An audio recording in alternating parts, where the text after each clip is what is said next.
Shalom Bapak Ibu dan Saudara dimanapun panjenengan berada, segenap warga GKJ Pekalongan maupun simpatisan yang menyaksikan video ini.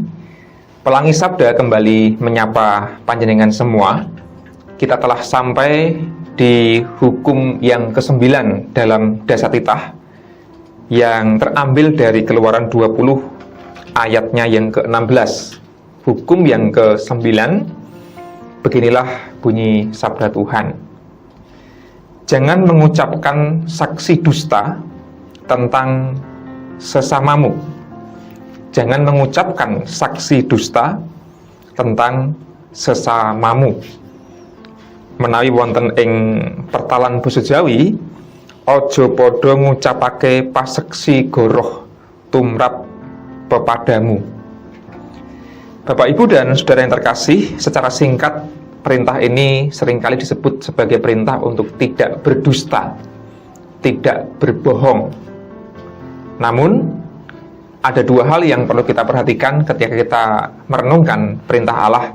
Jangan mengucapkan saksi dusta tentang sesama kita. Yang pertama adalah konteks bangsa Israel ketika menerima hukum Tuhan ini.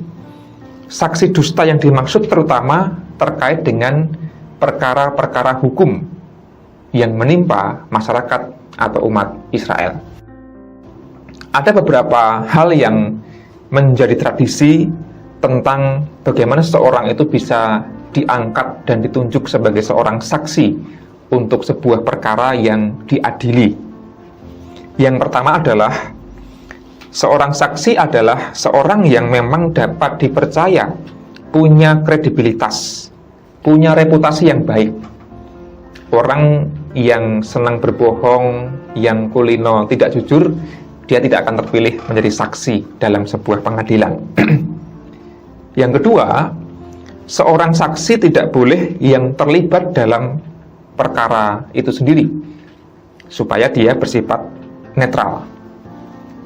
Yang ketiga, jumlah saksi haruslah minimal 2 orang. Kemudian seorang saksi haruslah melihat langsung peristiwa yang mereka jadikan kesaksian itu.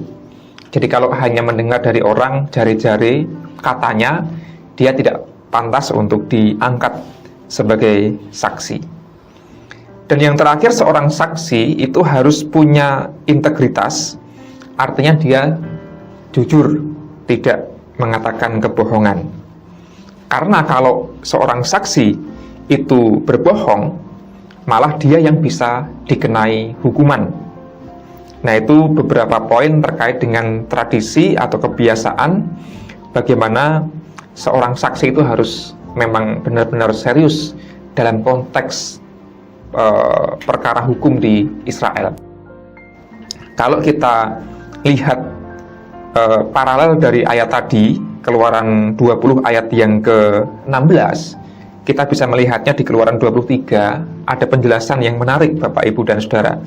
Janganlah engkau menyebarkan kabar bohong.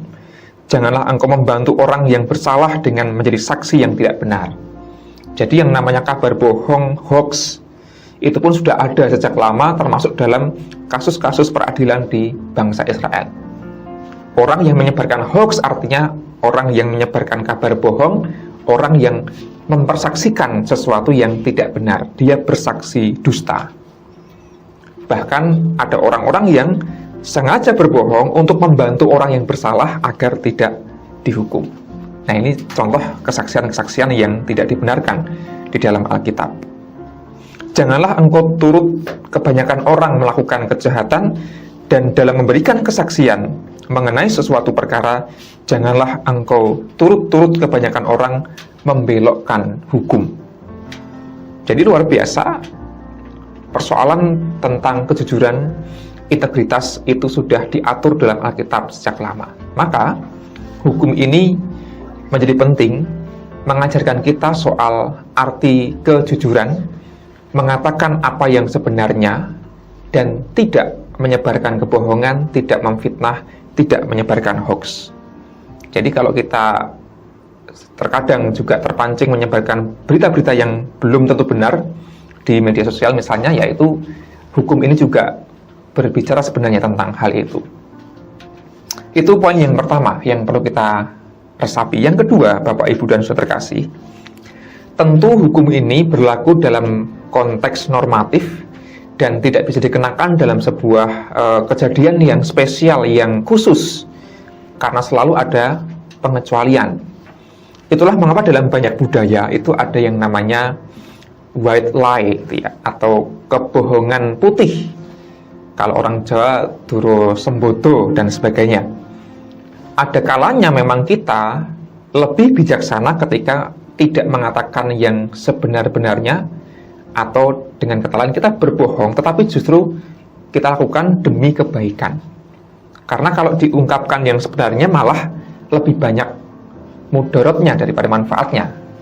Kira-kira begitu. Maka sikap bijaksana adalah bagaimana kita bisa melakukan sesuatu yang tidak menimbulkan kerugian yang lebih banyak. Dan kadang-kadang berbohong adalah cara yang bisa ditempuh.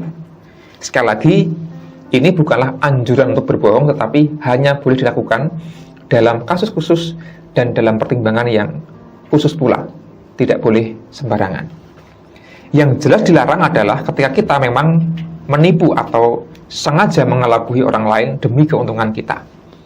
Maka terkadang ada istilah, ada perbedaan antara berbohong dengan menipu. Berbohong itu lebih abu-abu dan lebih kadang-kadang diizinkanlah berbohong demi kebaikan. Tapi kalau yang namanya menipu, itu sudah jelas motifnya demi keburukan, motifnya demi keuntungan sendiri, dan selalu ada orang lain yang dirugikan. Nah, menipu jelas sesuatu yang salah. Tentu pilihan yang paling baik adalah kita mengatakan sejujurnya dengan cara-cara yang bijaksana agar tidak menyakiti dan tidak menimbulkan kerugian kepada siapapun.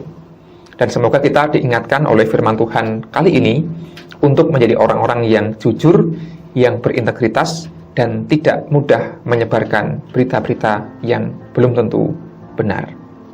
Tuhan memampukan kita menjadi orang-orang yang berintegritas dan tidak berdusta. Amin.